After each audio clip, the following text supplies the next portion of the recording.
Well, I've been fucking struggling. And I have some tips that I think can help you feel grounded, not go insane. I have been sick lately. I've been mentally struggling lately, as I'm sure you probably have been as well, bestie. If this is reaching the right person, we know I don't want to talk about it. I talk a little bit about it on my podcast at Oop the Pod with my husband. Again, it's not a political podcast because it permeates literally every single part of our lives. Sometimes it can't be helped. What I want to carve out right now is a point of joy and a point of support. I'm offering you help. Hi, welcome to BetterHelp. No, there's a lot of other things that we could be talking about that are very, very important. At the end of the day, you are just one person and you are just you. And if you're not refilling your cup whenever you can, you're not gonna be much help to anyone. And I stand on that. That's my best advice of this video. You can go ahead and click off. Don't do subscribe though. I have some tips and tricks and routines and things to share with you that have helped me when I'm going through a hard time, whether it's grief, whether it's pain, whether it's depression, whatever negative emotion you're feeling. Do these things if you want to feel better, if you want to reset and like get re-energized. The first thing I want to talk about is clearing the mental, flip that. Cleansing the physical quiets the mental. One of the things I've noticed with myself at least is that when I get really cluttered up here, I get cluttered everywhere else. And that's sometimes an inverse situation as well. The cleaner your space is, or the more organized your space is, or if you need to make, we'll get to it, if you need to make an energetic shift in the space, that's directly correlated to your mental state, babe. Clear the space and it'll help quiet your mind. Because some days I wake up and I know that I'm about to throw something out. Like I sometimes wake up and I'm like, I'm about to get rid of everything I own. It's one of the curses of being like a marketplace addict too, because I'm like, oh, I can just like replace that on Facebook.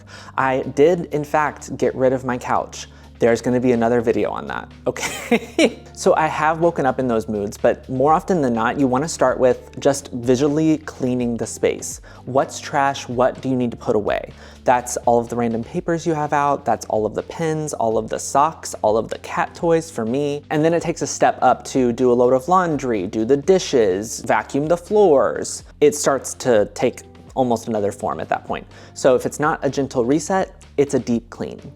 I know a lot of us don't like to do it. And sometimes we're gonna have those cycles of we have our depressive cycle and then we have the clean cycle, the depressive cycle, the clean cycle. What the point of this entire video is making those cycles more bearable and also to make them not as extreme. So you're still gonna have that up and down emotions come and go, that's natural. Right. However, we can work with them. They don't have to work against us all the time. When we're in our good state, pick your things up off the ground, then the next step is do a little bit of a clean. If you're still feeling like you have too much stuff, maybe you have too much stuff. This is when we get into the donate or sell phase. So like I said, I'm addicted to Facebook Marketplace. One of my first instincts, snap a pic of that bitch, put it online. Wait for somebody to take it for some money. If it's not working for you, why are you keeping it? Decide what to sell, what you think you can get a good return on, and then I am a huge advocate of donating whatever I can. I feel like we've gotten into this really big problem of overconsumption, amongst other problems, of course, but overconsumption and hyper-capitalism, late-stage capitalism, can be actively fought by being more minimalist and controlling your dopamine hits. And this is getting real scientific, y'all. Our phones, doom scrolling, retail therapy, as much as I love all of that stuff, it's a Band-Aid.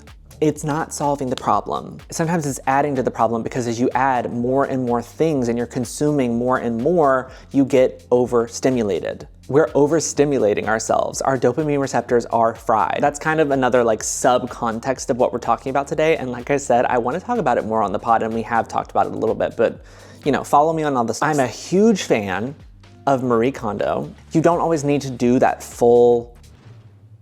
whole thing. What I find really valuable from that process is assessing honestly what you need, what you use, and anything else you can probably have a negotiation with yourself and decide to send it on its way to its next phase of life. Hopefully, we get to a place where it's recycled or it's donated or it's sold to a second home Sometimes it's unavoidable. Trash is trash. A very honest conversation that we need to have with ourselves. Trash is trash. Don't be hoarding the Apple boxes. I know they're good. They're very nice boxes. I don't know. We'll come back to that one. Clutter is visual noise. So the less of it you have, I feel like we can hear our own thoughts again and we can breathe. And my space, when it's clean, I feel good. We're gonna talk a little bit more in depth about that a little bit later on in this video, but I wanna get to the next topic.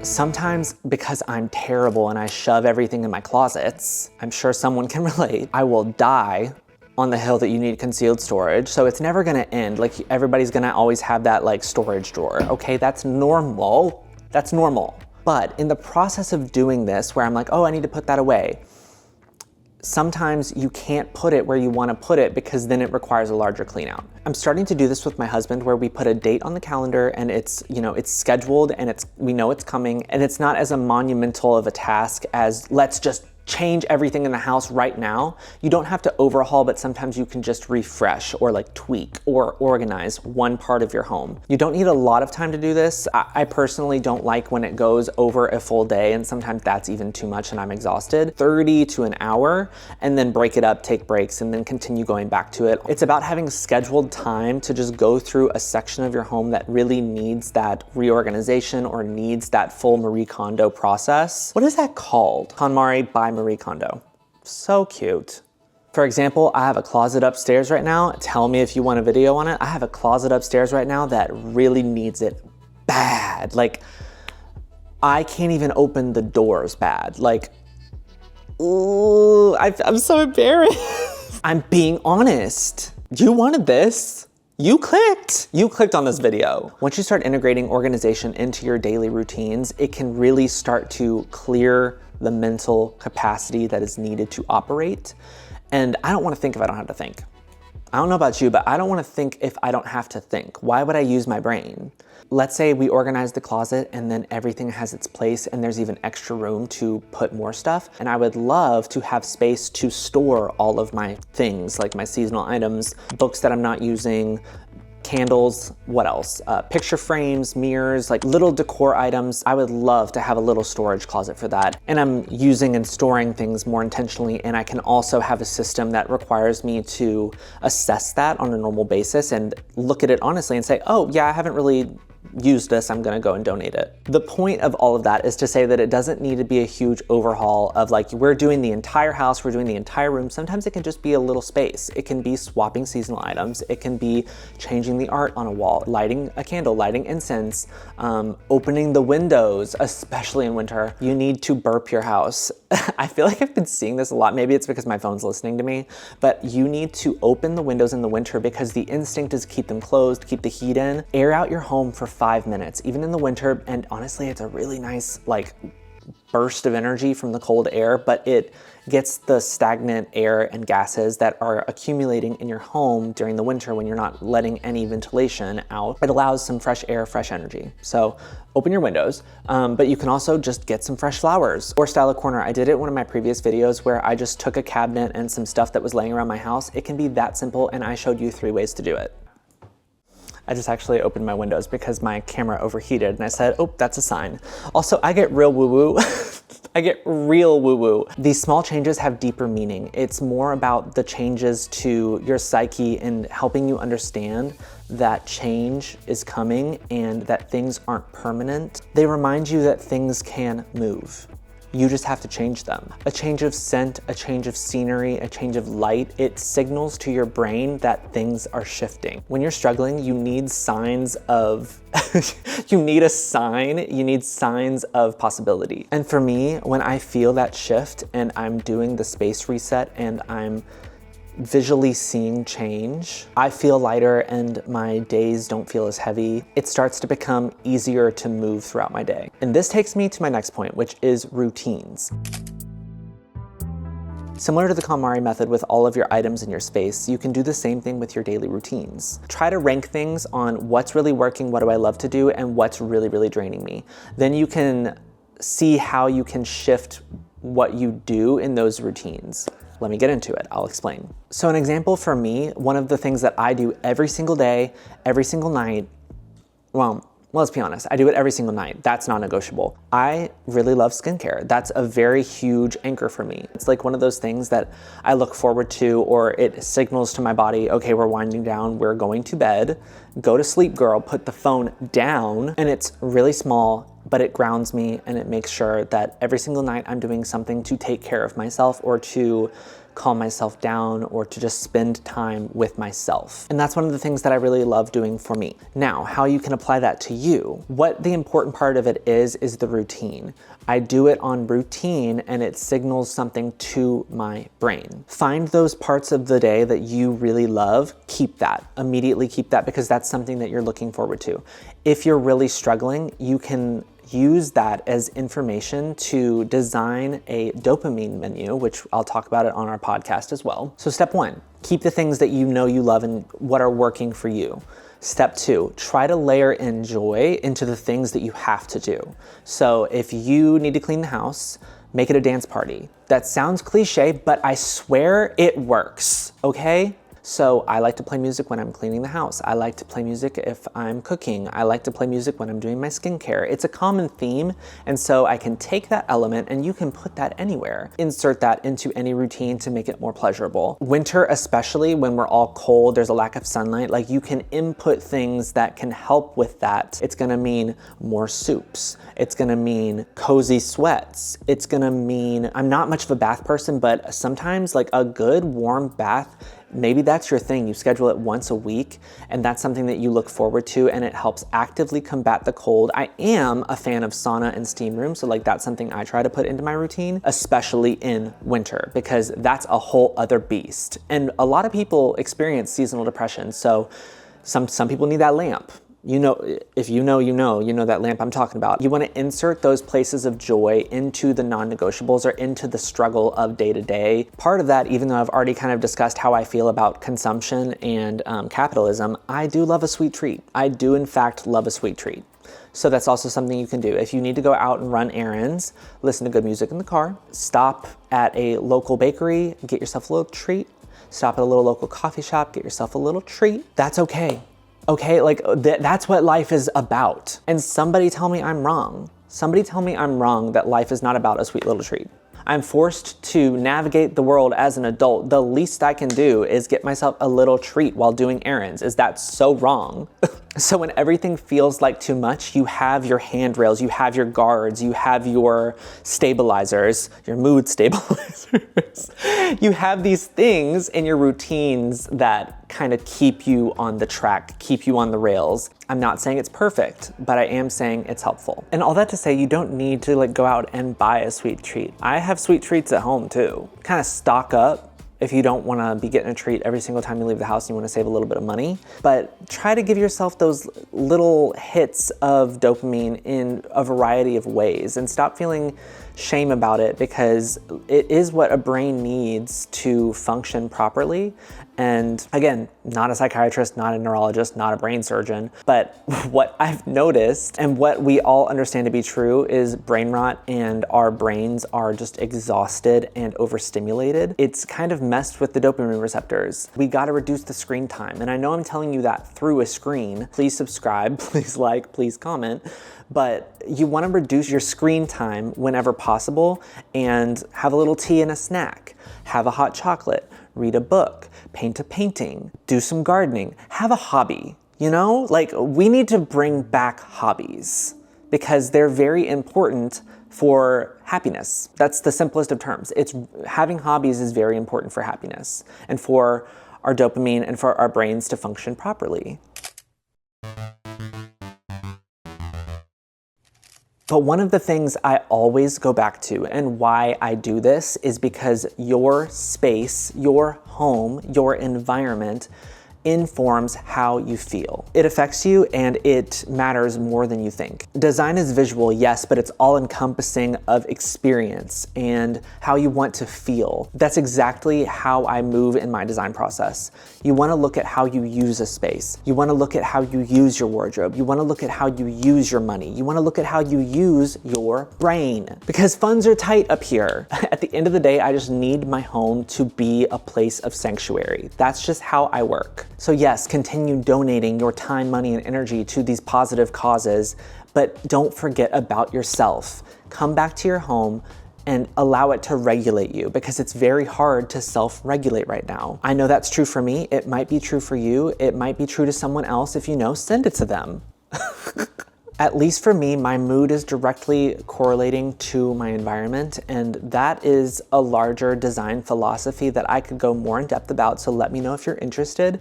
But especially when I can control my environment, like my home, I take full control, because it's about the layered lighting, the materials you choose. It's about the items you want to include. It's about the layout. And all of the things I talked about are very important, but specifically what fills my cup and what lights my fire and what brings me joy is designing spaces to make you feel something. When someone comes over to my home, I want them to feel comfortable, plus like really chic, like club vibe.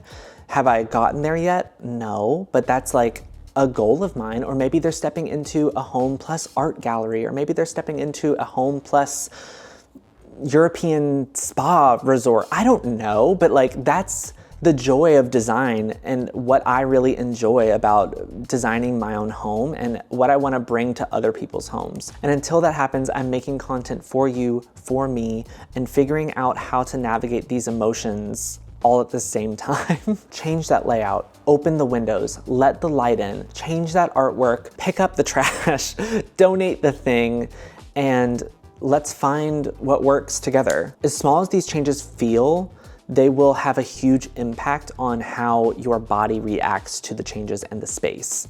You will feel better, probably. I'm not a scientist. Because your home doesn't always need to feel perfect. It doesn't always need to be put together. And as that's super nice for photo shoots and for the before and after videos, all of the things I love, okay, let's not get it twisted. I love those, but sometimes your home just needs to feel safe. It just needs to be a place for you, your family, and it needs to be your sanctuary. And you can carve out those just you spaces in specific areas of the home, which is one of my hyper obsessions. It definitely is, but I feel like homes in general should feel that way. They should feel like a safe place for you and your family. It's a place where your nervous system can finally take a breath. If any of that sounds interesting to you, please subscribe, please like, please tell me what you thought down in the comments. I would love to engage with people. I know I haven't posted in a minute. I do have a lot of content planned. I promise, like I have the schedule, we are doing it. It's just these past few months have been really difficult for me, and I will be talking about it in future videos. Thank you for watching. I'll see you on the next one. Bye.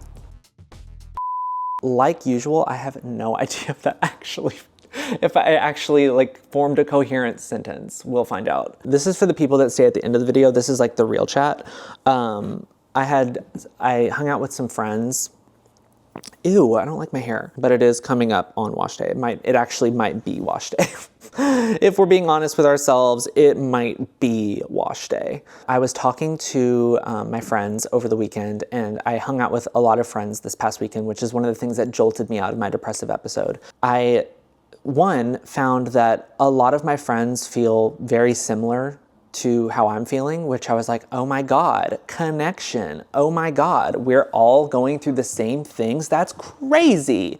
But that's what jolted me out of my depressive episode to get to effectively here, to get to sitting here, turning the camera on and just being like, oh my God, bitch, turn the camera on. I found out there's a word for this, an otrovert. Is that what it's called? It's an emerging personality type, distinct from introverts, extroverts, and ambiverts. What the fuck are ambiverts? Otrovert, defined by a sense of otherness and comfort in being social outsider rather than part of the in-group. Oh, well, I don't know if I would necessarily resonate with that, but maybe, because this says selective socializing. They're not necessarily shy, but highly selective about who they spend time with, preferring deep, low maintenance, and intimate connections. See, that does sound like me. So, all that to say, I just needed to have a conversation with someone other than myself, but also I really have found out that I am energized by people, but they have to be the right people. As I'm coming to fully, Have I had a fully formed brain all this time? Who's to say? But as I'm like fully forming into who I want to be, that's kind of a realization I've come to, which is I am energized by people, but it depends the type of people because they need to have this deep connection with me. But part of the problem is that you need to like open up to people that you first meet to be able to have the potential to become close friends. We should all just be like a little bit more open to being more vulnerable and making connections, like making real connections and letting some walls down, which is really hard for all of us involved, I'm sure.